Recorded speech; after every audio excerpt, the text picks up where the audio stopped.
Newton's first law of motion, also known as the law of inertia, states that an object at rest will stay at rest, and an object in motion will continue in motion with the same speed and in the same direction unless acted upon by an unbalanced force.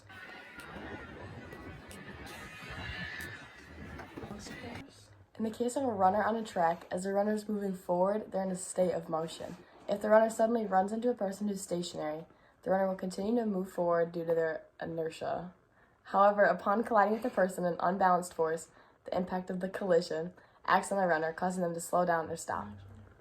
This demonstrates Newton's first law because the runner's initial motion would have continued if not for the unbalanced force created by the collision with the person. The stationary person also experiences a force due to the impact, which can cause them to move or lose balance. In summary, this scenario illustrates how inertia keeps the runner moving until an external force changes the state of motion. Yes. Oh. Good. As the ball travels through the air, it continues to move in a straight line at a constant speed due to its inertia. If the ball is thrown with enough force, it will reach the person. However, if the person does not react or move, the ball will continue on its path until it hits them. Upon impact, the ball is suddenly stopped by the person's body, which is the unbalanced force acting on it. In summary, the tennis ball's motion and the effect of the collision highlight the concept of inertia as described by the first law. Newton's second law of motion states that the acceleration of an object is directly proportional to the net force acting on it and inversely proportional to its mass. This can be expressed with the formula F equals m times a, where F is the force, m is the mass, and a is the acceleration. When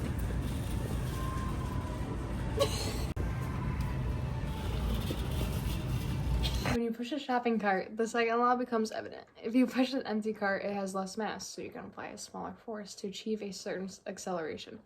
For example, if you push it with a force of 10 newtons, it might accelerate quickly because its mass is low.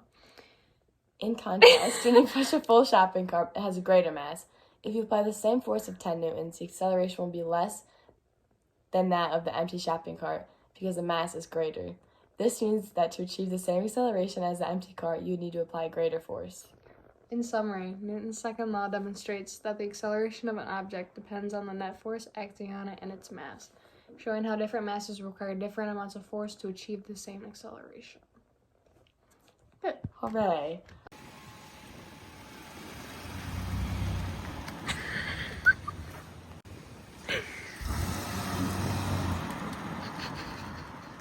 Okay, so in the first clip, Charlotte was going slow because she wasn't applying as much force. The engine wasn't applying as much force, so the acceleration was lower.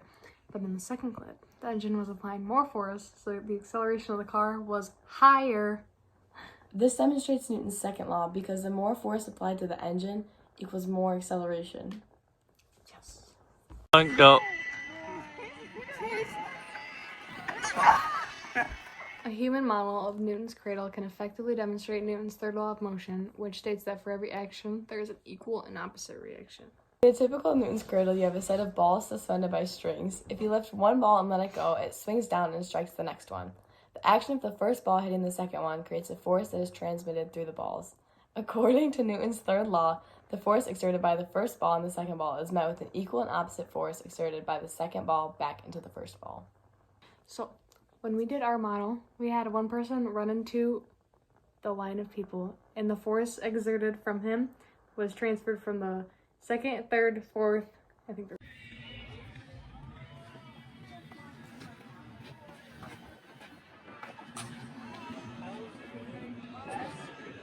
Sophia running on the track demonstrates the Newton's third law because when she runs, her feet are pushing force on the ground, and the ground is pushing up with equal and opposite force, propelling her forward.